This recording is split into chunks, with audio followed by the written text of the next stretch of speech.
ॐ विश्वानि देव सदितर्दुरितानि पराशुभ जदवदरं तन्न आशुभ असतो मा सद्गमय तमसो मा ज्योतिर्गमय मृत्योर्मा अमृतं गमय। ॐ शान्तिः शान्तिः शान्तिः। आप सभी को 21 जून अंतर्राष्ट्रीय योग दिवस की बहुत बहुत मंगलमय शुभकामना। आप सब स्वस्थ रहें, तंदुरुस्त रहें, योग करें, ऐसी कामना करता हूँ। योग दृढ़ता के साथ हठपूर्वक बलपूर्वक भी किया जाता है। हठ योग पर दीपिका के अनुरूप सुगमता से सहजता से भी किया जाता है। योग का अर्थ है जुड़ना, मिलना, एक वस्तु को दूसरे वस्तु से मिलाने को योग कहते हैं। आत्मा को परमात्मा से मिलाने को योग कहते हैं।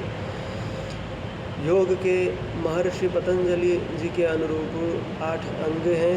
उन 8 अंगों में से आसन, प्राणायाम, आसन भी एक अंग है। पहला अंग है यम, दूसरा नियम, तीसरा आसन, चौथा प्राणायाम, प्रत्याहार, धारणा, ध्यान, समाधि। इस प्रकार से 8 अंग हैं। 8 अंगों का अनुसरण अनुपालन करते हुए, सिद्ध करते हुए, साधते हुए, धारण करते हुए 8वीं गति में जब पहुँचते हैं, 8वें अंग में पहुँचते हैं, तो जाकर आत्मा को परमात्मा में विलीन किया जा सकता है। इस शरीर से आत्मा को निकालकर परमात्मा में पहुँचाया जा सकता है। समाधि की स्थिति 8वें स्थान में जाकर पहुँच सकती है। तो वहाँ पहुँचने के लिए हमको प्रारंभिक स्थिति से शुरू करना होगा। सबसे पहले यम के भी 5 भेद हैं। अहिंसा, सत्य, स्तेय, ब्रह्मचर्या, परिग्रह, यमा, ऐसा कहा है। इनका पालन करते हुए, इनको धारण करते हुए, इनमें चलते हुए नियमों को अपनाना है। नियम भी 5 प्रकार के हैं। शौच, संतोष, तप, स्वाध्याय और ईश्वर परिनिधान।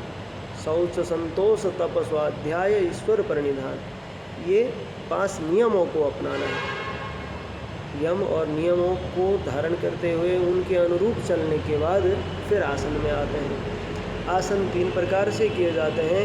लेटकर, बैठकर, खड़े होकर। इनकी भी विधियाँ हैं। अलग अलग स्थिति में किए जाने वाले आसन हैं। किसी रोग के ग्रसित होने पर किसी आसन को नहीं किया जाता है। किसी आसन से रोग मुक्ति मिलती है तो किसी आसन से रोग उत्पन्न भी हो जाता है। तो अपने गुण दोषों को देखकर आसन करना चाहिए। कोई बीमार हो तो उस बीमार को बढ़ाने वाले आसन को नहीं करना चाहिए। और शरीर स्वस्थ रहे, स्थिर और दृढ़ बने, उसके लिए आसन करते हैं। प्राणायाम वायु के माध्यम से, श्वास प्रश्वास के क्रियाओं के माध्यम से श्वास को लेने और छोड़ने की विधि को प्राणायाम कहते हैं। 3 नाड़ी, ईड़ा, पिंगला, सुषुम्ना, दायां स्वर, बायां स्वर। दायां स्वर हमेशा गर्म प्रवृत्ति का होता है, गर्म सांस अंदर जाती है। बायां स्वर हमेशा शीतल प्रवृत्ति का होता है। तो बायां नासिका से सांस लेने और छोड़ने की स्थिति को, बायां नासिका से लेने और छोड़ने की स्थिति से शरीर में शीतलता आती है। आजकल बहुत गर्मी हो रही है। इस गर्मी के मौसम में 3 प्राणायाम विशेष हितकर हैं, अनुसरणीय हैं। एक है चंद्रभेदी प्राणायाम, दूसरा है शीतकारी प्राणायाम, तीसरा है शीतली प्राणायाम। मैं निवेदन करना चाहूँगा, शीतलता को पाने के लिए जिस प्रकार हम कमरे में एसी, कूलर, पंखा चलाते हैं, ऐसे ही शरीर में शीतलता को पाने के लिए आसन शीतली प्राणायाम, शीतकारी प्राणायाम और चंद्रभेदी प्राणायाम, ये तीनों को अपनाते हैं। कोई कूलर का काम करते हैं, कोई एसी का काम करते हैं और कोई पंखे का काम करते हैं। इन तीनों प्राणायाम, कूलर क्या करता है, कमरे को ठंडा करने का काम करता है। एसी क्या करता है, पंखा जो कमरे में हवा है उसी को बढ़ाकर शीतलता प्रदान करता है, ठंडक पहुंचाता है, हवा लगाता है, उस हवा से ठंडक आती है। कूलर अपने पास जो ठंडक है वो देकर, यानी कि पानी के माध्यम से जो ठंडक है वो हवा देकर कमरे को शीतल करता है या हमको ठंडी हवा देता है। एसी क्या करता है कि अंदर की जो गर्मी है उसको खींच कर बाहर कर देती है और बाहर की जो ठंडी है उसको खींच कर लाकर अंदर प्रेरित कर देती है, तो अंदर ठंडा हो जाता है, कूल चिल्ड। तो अंदर की ठंडी को बढ़ाने के लिए बाहर की ठंडी लाता है, अंदर की गर्मी को बाहर कर देता है, तो ज़्यादा ठंडा होता है। तो ऐसे ही चंद्रभेदी प्राणायाम मुद्रा इस प्रकार से बनती है। अंगूठे से राइट नोस्ट्रल को बंद करना है, ज्ञान मुद्रा, घुटने के ऊपर, कमर गर्दन सीधा, लंबी सांस बाएं नासिका से लिया, थोड़ा सा रोका और राइट नोस्ट्रल से बाहर छोड़ दिया धीरे से। फिर बाएं से लिया, दाएं से बाहर छोड़ दिया। इस प्रक्रिया को बार बार दोहराने को चंद्रभेदी प्राणायाम कहते हैं। सांस लिया, थोड़ा सा रोका, राइट से छोड़ दिया, लेफ्ट से लिया, राइट से छोड़ दिया, लेफ्ट से लिया, राइट से छोड़ दिया। ये तो चंद्रभेदी प्राणायाम पंखे का काम करता है, ठंडक पहुंचाता है। यदि नींद ना आती हो, बेचैन रहते हो, गर्मी बहुत लगती हो, पसीने आते हो, क्रोध आता हो, तो प्रेशर हाई रहता हो, तो उनके लिए बहुत लाभदायक है ये आसन, ये प्राणायाम तीनों ही, चंद्रभेदी, शीतकारी, शीतली। ये चंद्रभेदी प्राणायाम हमने समझा। अब समझेंगे शीतकारी प्राणायाम। कमर गर्दन सीधा, ज्ञान मुद्रा, हथेली आकाश की तरफ, घुटने के ऊपर रखकर पहले सब सांस को बाहर छोड़ देना है, दांतों को आपस में मिलाना है, जिह्वा को दांत के जॉइंट के पीछे लगा के बाहर से ठंडी हवा अंदर खींचना है। रोका, थोड़ा सा यहाँ पर लगाकर सांस को रोक के रखा, धीरे से सांस बाहर छोड़ दिया, बंद,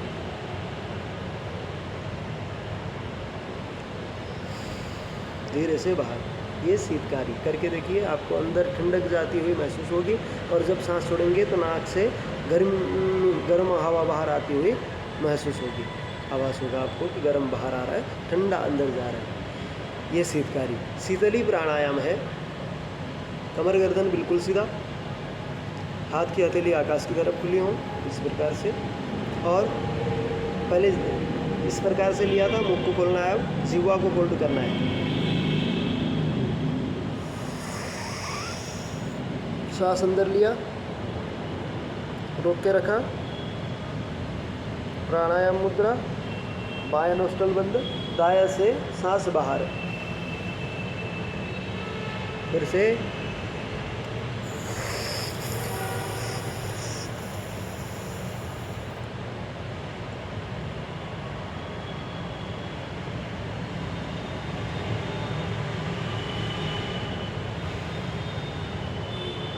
यदि थकान लग रही है तो नॉर्मल सांस लें, छोड़ें, फिर शुरू।